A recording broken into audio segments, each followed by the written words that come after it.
What's up, everybody? Welcome back to OK Disc Golfer. Today I'm going to talk about the Hyzer and the Anhyzer. This is your Hyzer, the outer edge of the rim dips down. This is your Anhyzer, the outer edge of the rim dips up. Now, left-handed, right-handed, doesn't really matter.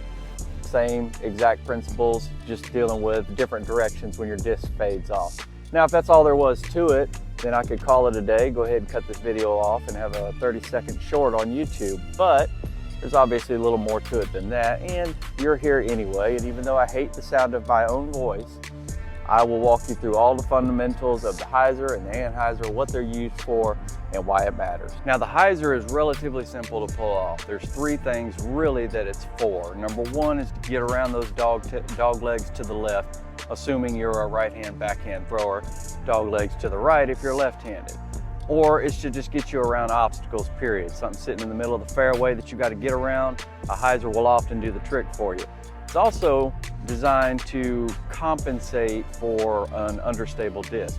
Like typically if you put a lot of torque behind an understable disc and you release it flat, that turn number is going to take over and the disc will flip right over on you. However, put it on a Hyzer, it may not have enough energy to make that tire flip. At worst, you could get an S-curve out of it, but hopefully you get your, pretty straightforward, goes out straight for a little while, and then banks off fading to the left, again, if you're a right-handed thrower.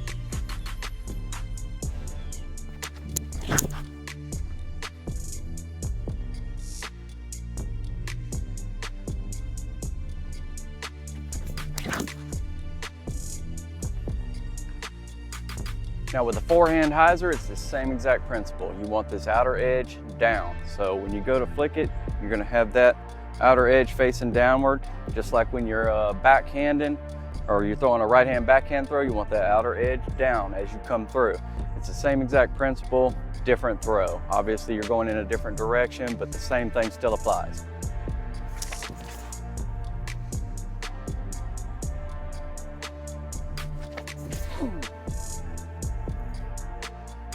Now, I'm just gonna be honest with you, the Anhyzer is the absolute bane of my existence, okay? It's completely counterintuitive to me, and it's a mental game, I know, which I'll actually get into that more here in a minute. But basically, the only thing you need to know about the Anhyzer is it's the complete opposite of the Hyzer. Instead of dipping your disc down for the Hyzer, the outer rim is gonna go up instead. Got a lot of dogs barking, hopefully that don't make it into the video. But the outer edge is going to be up instead, and that goes for backhand or forehand.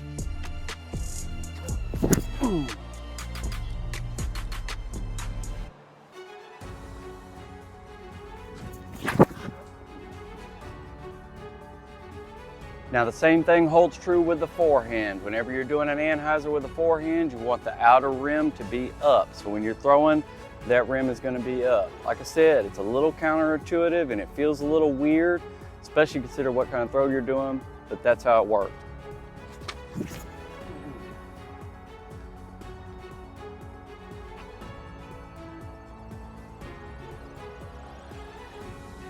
It's a nice roller.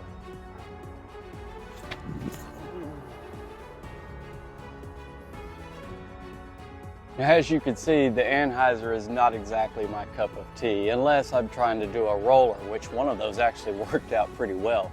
But you understand the concept. And now I'm going to show you how you can use the Anhyzer and the Hyzer in short range situations when you're trying to get around obstacles. Now, there's a tree here in the way, and just beyond that tree is the basket. In normal situations, you probably wouldn't have to use this because there's a lot of open area here.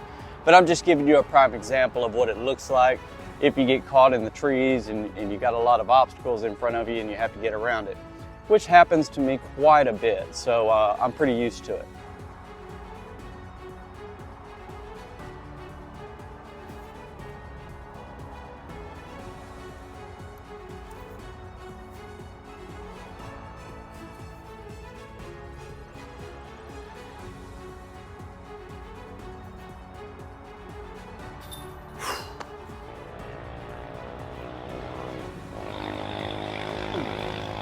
Now, success with the Anhyzer and the Hyzer is completely a mental game, and I'm absolutely guilty of avoiding the mental game when it comes to the Anhyzer, unless, as you can see, I'm in short situations where it's more of a toss really than an actual hardcore throw. All right, you've got to keep that disc at an angle from when you draw back, like you're gonna crank up a chainsaw, all the way forward through your forearm, through the disc ripping out of your hand.